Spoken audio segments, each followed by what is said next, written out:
வடக்குல மும்மொழி கொள்கை சாதிச்சது என்ன அப்படின்னு நீங்க தெரிஞ்சுக்கணும்னு ஆசைப்பட்டீங்கன்னா இதோ உங்களுக்காக. ने 3 तारीख को एक कम्युनिकेशन किया था my Lord. Not in Hindi. My Lord. Aren't you an IS officer? Yes my lord, I am. You are not conversant with English language. Yes my lord. Then why have you resorted to Hindi? My officer initiated. We don't understand Hindi. We are not required to understand Hindi in a court. இப்ப நீங்க கீழ பாத்துக்கிட்டு இருக்க நபர் இருக்காருல, அவர் ஒரு IAS officer. அவர் கோர்ட்ல ஒரு சாட்சி சொல்றதுக்காண்டி வந்திருக்காப்ல. அப்ப ஜட்ஜுக்கு முன்னாடி சாட்சியை சொல்ல ஆரம்பிக்கிறாரு. ஆனா ஹிந்தில சொல்ல ஆரம்பிக்கிறாரு. அப்ப அந்த ஜட்ஜ் கேக்குறாரு, நீங்க ஐஏஎஸ் ஆபீசர் தானே? ஆமா சார், நான் ஐஏஎஸ் ஆபீசர் தான் அப்படின்னு அவர் சொன்னதுக்கு, உங்களுக்கு இங்கிலீஷ் தெரியுமா அப்படின்னு கேக்குறாரு. எனக்கு தெரியும் அப்படின்னு சொல்றாரு. இங்கிலீஷ்ல பேசுங்க, எனக்கு ஹிந்தி எல்லாம் தெரியாது, அதே மாதிரி ஹிந்தி தெரிஞ்சுக்கிட்டு நான் இங்க உட்காரணும்னு எந்த அவசியமும் கிடையாது அப்படின்னு சொல்லி அவர் பேச சொல்லிடுறாரு. If somebody else would have come, not from an IS officer. कि हमारे को we need to procure from alternate source of alternate source my lord.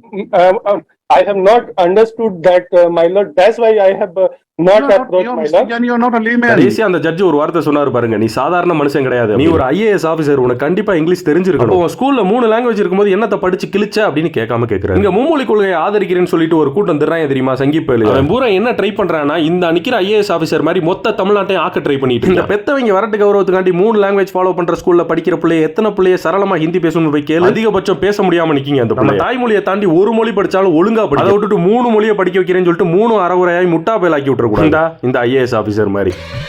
ஐயோ, அங்க பார்த்துட்டு அப்படியே நம்மளை பாக்குறாங்களே கிரியாளா, உடம்பு இரும்பாக்கிக்கடா, அடமள ஆரம்பிச்சு வெளுத்து வாங்க போகுது.